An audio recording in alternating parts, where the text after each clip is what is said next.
Institutional design. A constitution is not merely a statement of values and philosophy. As we noted above, a constitution is mainly about embodying these values into institutional arrangement. So, a constitution is not only about the different types of values and philosophies which are written in a book, but it is different types of values which should be implemented in our day-to-day activities.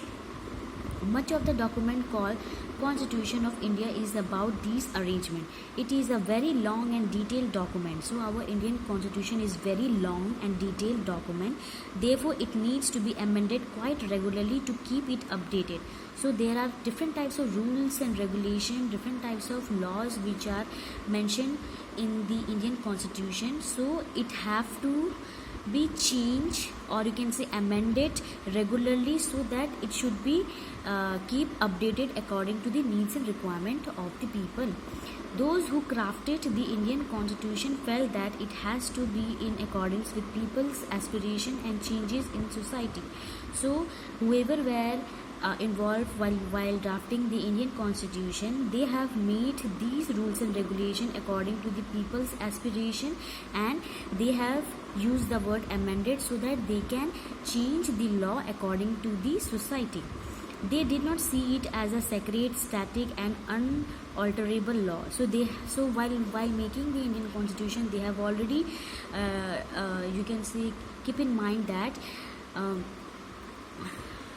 in the coming future, there different types of laws which were made in the 1950s, that will be changed or amended according to the needs and requirements. So we can say that Indian Constitution can be amended, that means can be modified according to the needs and requirement of the society.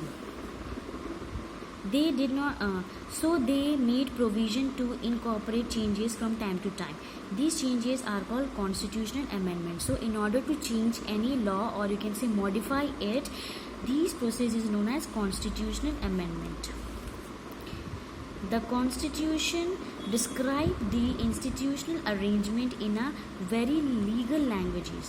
So whatever the different types of, you can say, rules and regulation which are mentioned in the Indian Constitution, it is used in a very legal language. If you read the Constitution for the first time, it can be quite difficult to understand.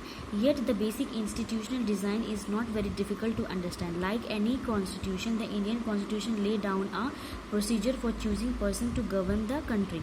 So as we have already seen, the preamble of Indian Constitution, the language is very in a legal way, and once or you can say if a person is reading for the first time, it will be very a bit difficult for them to understand. But once we go in depth or in detail, we will be able to understand the real values which are mentioned in the Indian Constitution.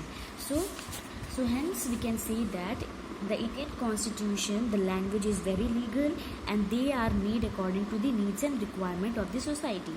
So in the preamble we have, or you can say in the Indian Constitution, we have already learned that there is a procedure or process is written how we will choose the person who will govern the country.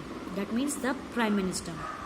It defines who will have how much power to take which decision. So different types of powers and function, and even their limitations are also mentioned in the Indian Constitution. And it puts limit to what the government can do by providing some rights to the citizen that cannot be violated. So even the different types of rights, that is the fundamental rights which are given to the Indian citizens, that rights cannot be violated by the Indian people, and once they violate these fundamental rights, they will be punished. The remaining 3 chapters in this book are about these 3 aspects of the working of Indian Constitution. So in the coming chapters, we will discuss what are the different types of institution which helps in making or run the Indian Constitution in our India in a better way. We shall look at some key constitutional provision in each chapter and understand how they work in democratic politics. But these textbook will not cover all the silent features of the institutional design in the Indian Constitution. Some other aspect will be covered in your textbook next year. So in this book all the detailed information are not mentioned, but it is just given the basic ideas about you, basic ideas to you about the Indian Constitution, and about the detail you will learn in the class 10. So this is all about our Indian Constitution, and with this we end the chapter.